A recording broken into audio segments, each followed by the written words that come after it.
Priorité au direct, on retourne tout de suite à Londres, retrouver la correspondante de BFM TV, Caroline Baudin, après cet accident d'hélicoptère. Ça s'est placé en plein milieu de la capitale, dans le sud-ouest, dans le quartier de Vauxhall.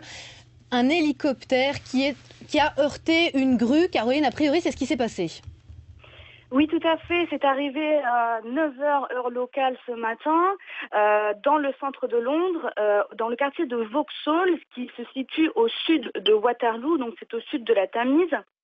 Les témoins ont entendu un grand bruit. Ils décrivent des scènes surréalistes. Apparemment, l'hélicoptère volait très bas. Il aurait heurté une grue et se serait écrasé au sol. Alors, des flammes, des gros nuages de fumée noire. Voilà ce que les témoins ont vu. Le quartier a été bouclé par la police et par les pompiers.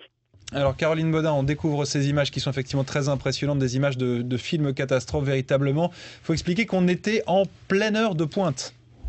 Oui, tout à fait. C'est vraiment l'heure la plus fréquentée, oui, à Londres.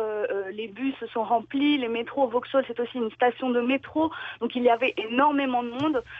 Pour l'instant, on n'en sait pas beaucoup plus. On sait juste que tout le quartier a été évacué, qu'il y a environ une 60aine de pompiers sur place, que la police a tout bouclé voilà, que tout le monde a été évacué. Le quartier est maintenant vide de civils. Alors Caroline, nous on est en Vigipirate rouge renforcée, on n'est pas loin dans ce quartier des services secrets anglais. Est-ce qu'on pense accident ou attentat ce matin plutôt ?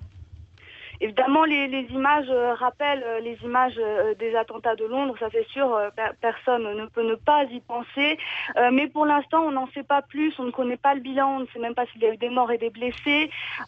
Et puis, aucun communiqué de la part de la police pour l'instant. On espère en savoir un petit peu plus en fin de matinée. Et on vous retrouvera bien sûr très régulièrement sur BFM.